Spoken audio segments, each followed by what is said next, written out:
is Lance Furiama here live with my sister, Rocio Luna. How are you?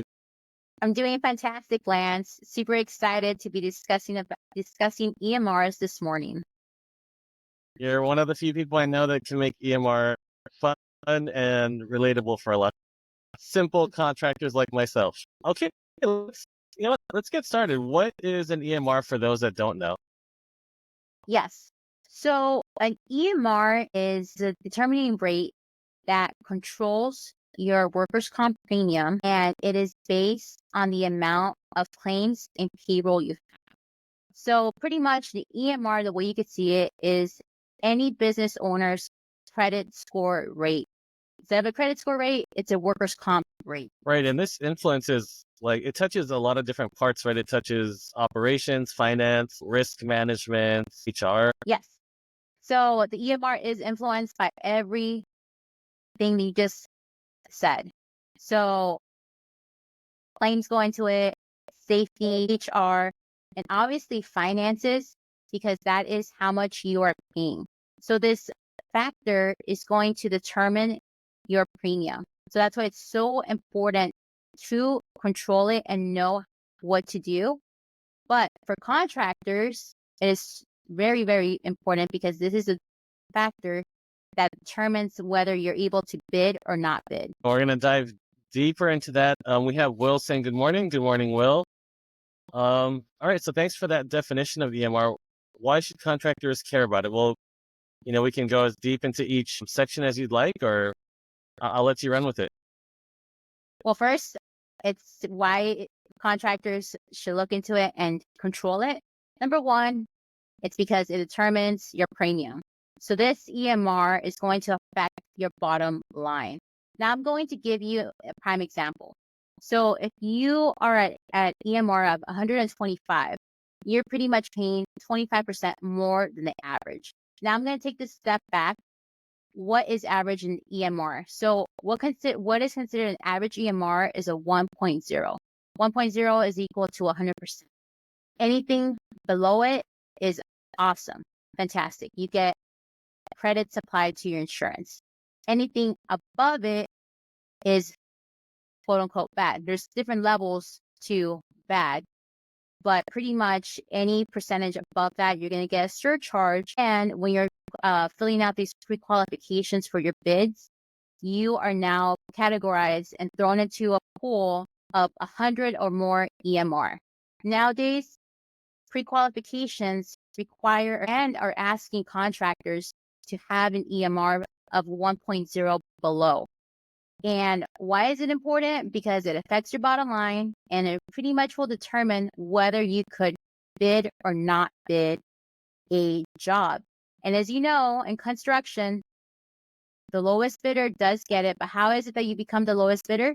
Well, it's because you're going to have the lowest workers' comp rates. So if a contractor who has an EMR of 82% is paying way less than a contractor at an EMR of 125%. The 85% contractors rates are thousands of dollars less than the 125. No, that's huge. I'm glad you touched on pre-qualification. That's one of my areas of expertise. And I think I was at a 0.6 for the longest time. Mm-hmm. And yeah, that was through dumb luck, to be honest. It's we talked about things like, I feel like a lot of contractors are looking at it as, well, I just hope people don't get hurt on site. I hope that nobody dies, the basic things.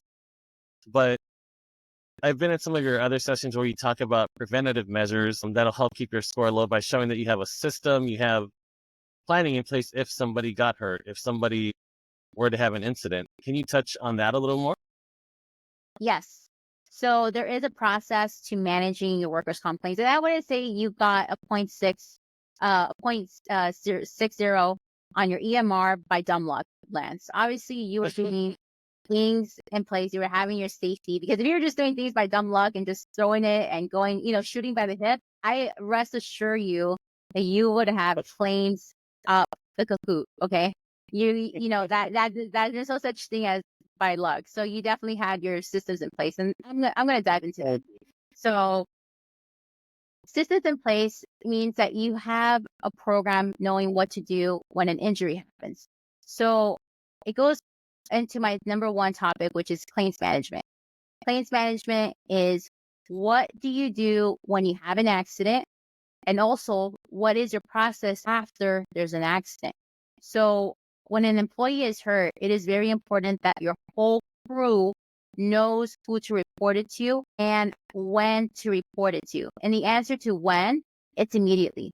The longer you wait to report a claim or an incident, the longer that injury is going to get worse, and as well as the incident reporting. So it's creating that culture of having a clear communication and knowing that your employees know who to report to, who to get to, and as well as taking action. So for contractors who are on a 24-hour basis, such as site utilities, sewer people, electricity, everybody has to have a system in place knowing like, hey, this is who you reach out to after these hours. This is your HR person who needs to be reported to. And then you have to report it over to the insurance company. And you want to do all of this immediately, because the longer you wait, the worse it's going to get. And I cannot tell you and pound my hands on the desk on how many times I've had employees say, oh, I'm okay, it's fine. And then 3 days later, they say, hey, I need to go see a doctor because I think I injured myself from, working and pushing too hard, pushing my limit. And then it just creates this spiral instead of taking action right away, saying, okay, let's see, do you need to take a day off? Or do you need to apply some spray medications, take some ibuprofen? Taking action right away is always going to be the solution. I think we've all been there, right? You trip or fall or whatever, and the bruising goes down, or the swelling goes down, and you're left with a lot of pain. Yes. Okay. Can you share a couple of examples of people that may have had, ratings that weren't that great, but you were able to help them right the ship? Yes, absolutely. And actually, and no names, even though you'll be surprised actually the amount of well-known names. I'm saying globally, not just in construction. I'm talking about, brand names, Fortune 500, huge companies. This is an ongoing problem. But to your point, I actually have this case study and real life situation in the ebook. So after Lumber has provided the link for you guys to access this ebook, which I also provided on my page. But based on that ebook and that information, the story that I provided, I pretty much took a company that was at 450% EMR and lowered it down to 88% within 8 months. And this is a good example of bad claims management, and unfortunately the insured was not aware that you were able to control this and work on it, because they were informed by their past broker that it has to go through the system, and you'd have to let the insurance company take care of it. The answer is that if you let the insurance company take care of your claims and no one's managing them, knowing what to do, and this, unfortunately, in this situation, this is one of those post-termination false claims. There was one employee who had 4 different claims, but the insurance carrier didn't combine 2 of those claims together. So they actually had 4 individual claims. They were thinking it was the wrong person because the middle name and the first name got switched around. So it was a very common name. Yeah, it was honestly, it was just a human error. But something like that was costing this employer thousands of dollars. And now they were paying about $350K. Now that was almost 2 years ago. Now they're paying $75K.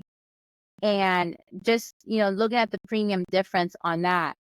But going back to that story, managing claims and knowing where it's at, it's super important, because all I had to do really was to dig into the claim situation, find out what's going on. And little did I find out that both parties were ready to settle. Just nobody was ever pressing it and getting it together, because, it was just a flow of emails, unreturned phone calls. And this is California, so this is not the only work comp claim that's going on. This is not the only file that both attorneys are touching. They're touching multiple files throughout the day. So if you have a third party such as me or your claims or your broker claims representative, it is very important that they manage these files so that you get the best result. Okay, now can you explain how you work with clients? I think that that's something that can be a little confusing to people because we're always getting hit up by insurance brokers. We're getting hit up by a bunch of different consultants on LinkedIn. But I've seen you on your Instagram. You're out in the field. You're out there talking to people. You're out at job sites. Like, tell us about you and your role and how you really help these people achieve results. Yes. So to give you a background, I'm a commercial insurance broker and I'm an independent commercial insurance broker. So what that means is that I provide insurance to contractors, well, mine is just contractors and staffing agencies, but pretty much anyone in California and a couple of states. But I'm an insurance broker who provides claims consultant. So to give you I'm gonna step back to give you a little background of myself. So before I moved over to the sales role, I was actually a claims manager for an independent broker for about 6 years.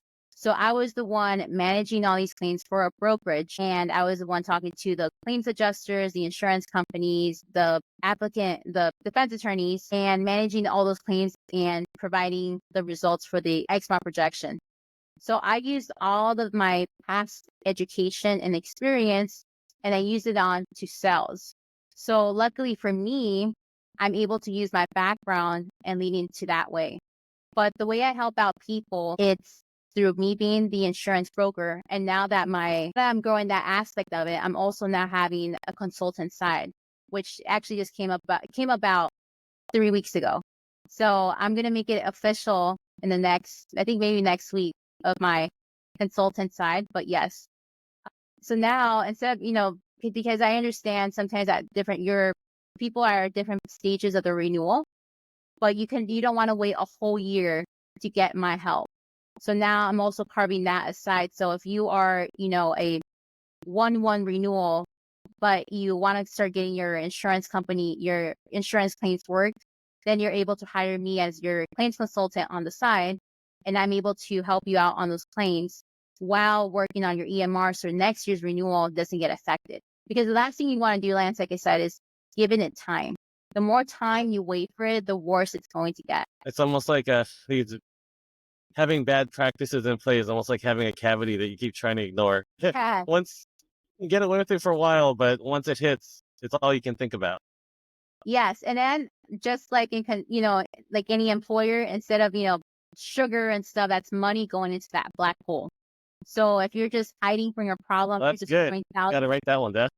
you're just throwing thousands and thousands of dollars into this dark hole, which is an insurance company that's never going to give you your money back. The insurance companies are here to protect you, but remember, every year everybody does this. Car insurances, right? I'm sure you're paying. You have felt your personal insurance and your car insurance double, and unfortunately, that's for everybody because the amount of claims we're having, prices are up. They're just increasing it, and if you're not fixing the problem behind you, now you have to keep up with inflation. I mean, everybody right now is feeling the pain of inflation. And I think now with inflation, people are actually starting to look into it, like, okay, what is it that I need to do as an employer to save money? And especially for those companies that are growing, because as payroll grows, everything starts increasing, health benefits. They're saying, okay, like how am I able to manage this money? Because I'm not seeing any returns. Now, my payroll is twice as much, but because of the amount of claims I've had, now, I'm paying close to $1 million in premium. Yeah, so inflated EMR could really be that true hidden cost when you're looking at your bottom line saying, why am I not making more money? Why am I struggling to make payroll when my projects are all profitable? Because if you have 6 projects a year and you're paying, $300,000 in premiums that you don't need to be paying, that's $50,000 a project.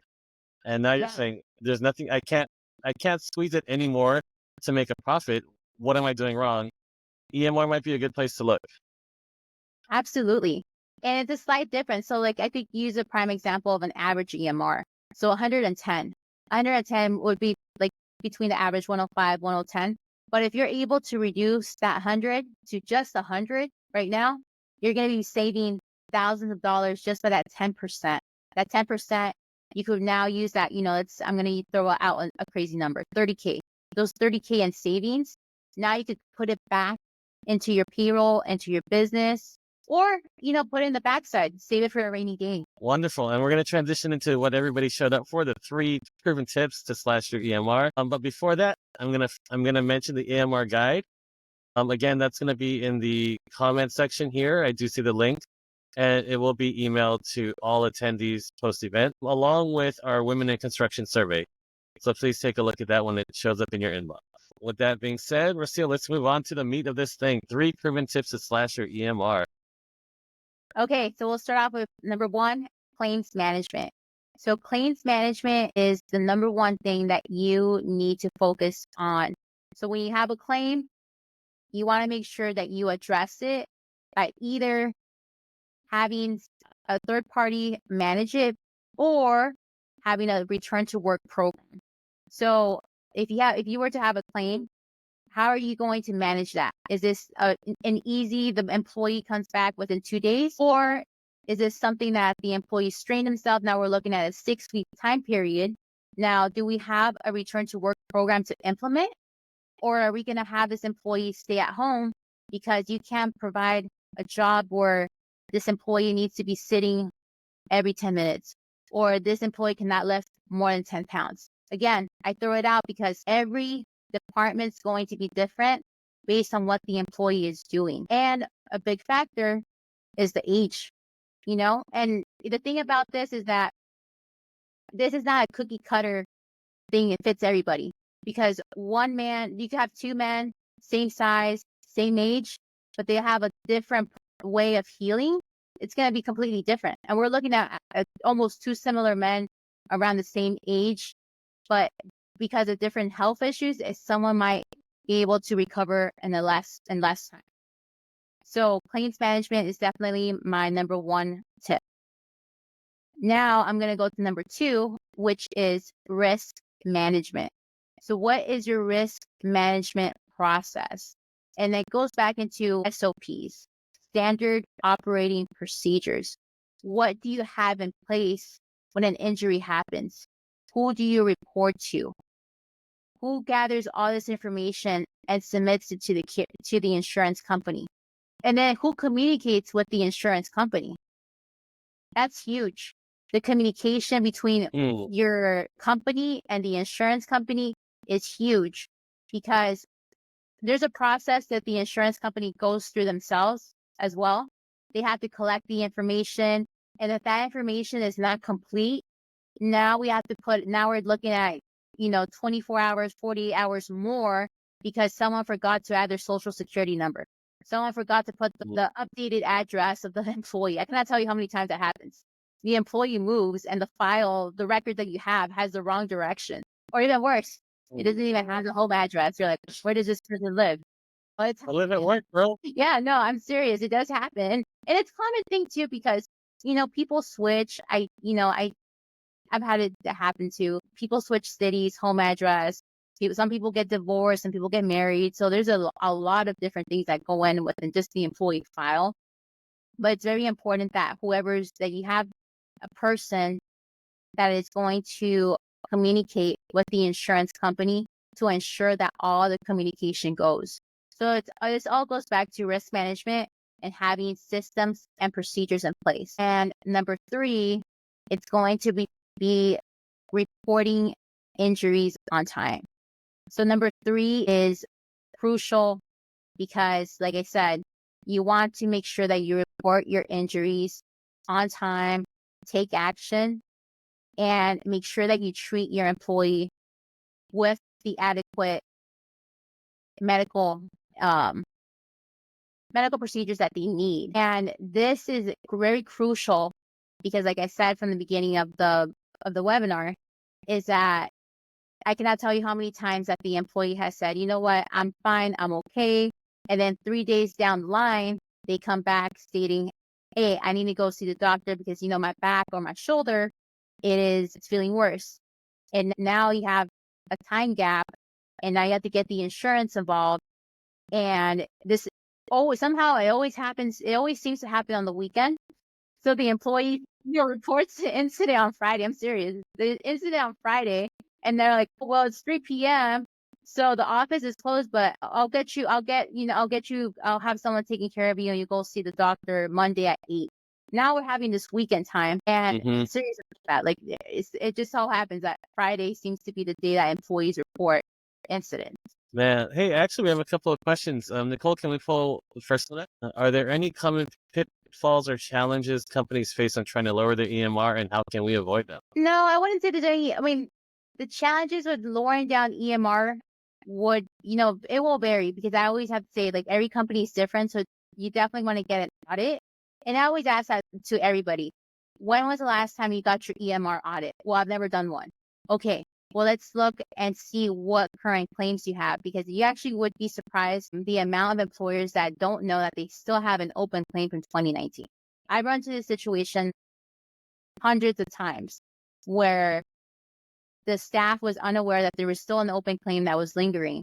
So the challenge is, it would be definitely having the right person analyzing your EMR, and everything's going to be different, right? Because if your EMR only has, little small claims and they're still open, you're more than likely able to close those claims out faster versus a litigated claim.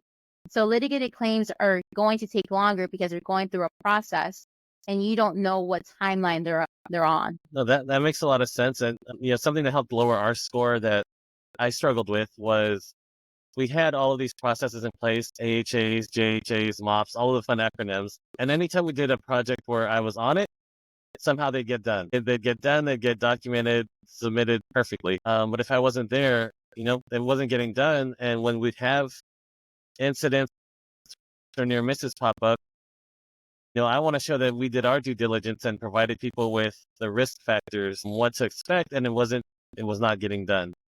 And once we really kind of like enforced it, I hate using the word enforce because it sounds so big brother, but it's the truth. Like, we needed our teams to get it done. Yeah, and it comes back to, having that, who's the person in charge?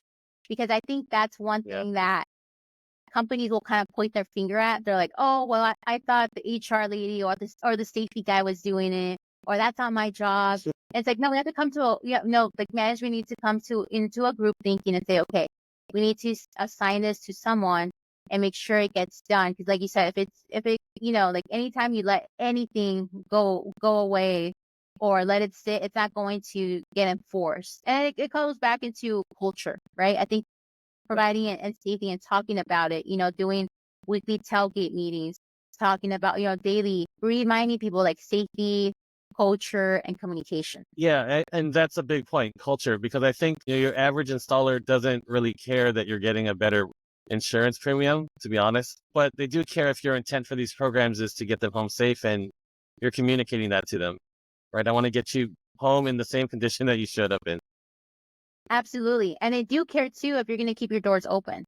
So, if you're struggling financially and you don't make it an awareness, saying like, start bringing it up to your company and start saying like, hey, we're changing things around because, I'm just paying up the roof on insurance premiums. And if this continues, I will no longer have my doors open. I'm going to be forced to close because I'm not profitable. That's true. I didn't think about it on that end. Nicole, can we pop up the other question, please? Thank you. And how do changes in regulations or compliance requirements affect EMR and the strategies to manage it? That's interesting. I never thought of it from that view. Regulatory. The changes in regulations and compliance requirements affect EMR and the strategies to manage it. Well, so when it comes to compliance, please correct me if I'm answering your question wrong, but I think you're saying like about reporting injuries. Like, how is it maybe like reporting injuries on time, or having this might be going with reporting, because I think sometimes some companies will use a provider or a third party to address their first aid injuries. So I think that might be where she's going, because that's the only thing I could think of that would be out of regulation a bit. Mhm. But when it comes to that, you're still able to report it over to the insurance company, and you would just have to report it as a zero-page claim. I mean, when it comes to this, the EMR has a regulation right now where they apply a $250 deductible per claim. So this regulation kicked in back in 2018, 2017, and pretty much for every claim that you report, you get a deductible of $250. So if you were to pull out your EMR worksheet, you're going to see that there is $250 minus on each claim on the right side. Okay, perfect. Thank you so much for that. And we have another question here. How can modern HR and safety management technologies help in tracking and reducing incidents that can affect EMR? I would say technology is huge, because if you're recording everything through paper and not having a system in place, I can guarantee you that the pile of papers are going to add up. And I think that's one of the main things that happens a lot in construction, right? Mhm. Even I'm guilty, because I love using paper. I still use paper to note down, because there's nothing, better than having a notebook and having a pencil in here. But when it comes to uploading everything in the system, it becomes hard. So you definitely want to stay updated with technology and get something in place that keeps records easily. And I'm sure that's something that lumber is great at and has helped out, thousands of contractors and helped them. I mean, we're going to talk about workers' comp claims. Let's talk about payroll.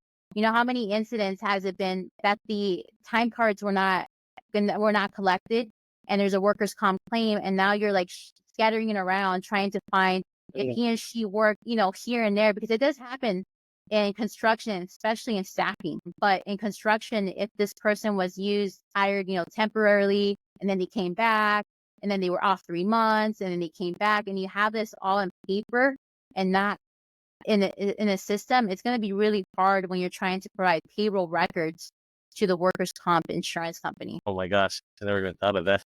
Yeah, that's a whole And compliance issue. You talk about HR, that's a huge compliance issue. uh, okay, did I interrupt you before you had your third tip? No, we went through reporting injuries on time. Counting is not my strength. I'm here for talking. Okay, so where can people find you? What are some other things that you're working on that people should know about? Yes. So you could find me on LinkedIn at Rocio Luna, and I also have an Instagram named Rocio_INS_services. And I'm trying, so just to let you guys know, I'm going to start working on my YouTube channel. That's going to develop hopefully in the next 2 months or so. But I definitely going to start having videos where I go over, little videos on the EMR. But you can find me on LinkedIn and Instagram. And I have an upcoming event in Vegas. I'm going to be with Lanisha from I-60 Health, and we will be Hey, at the Ergonomics conference, and we will be talking about how EMRs and navigating through the system. And now we're going to talk about EMRs and safety. So it's huge. Discussed it briefly here about the importance of having a safety program in place. But in Vegas, we're going to really dive deep into it and talk about how ergonomics and having a safety culture could really impact and be a benefit to your EMR. oh, that's exciting. And I'm sure you'll be updating on the socials, I hope, for those that can't be there. Yes. All right, fantastic. Well, again, thank you for your time. Thank you for everybody that attended. I continue learning. That's the best thing about these webinars. I mean, if somebody as simple as myself can learn something, you're doing it right. Have a great day, everybody. You too. Have a nice day.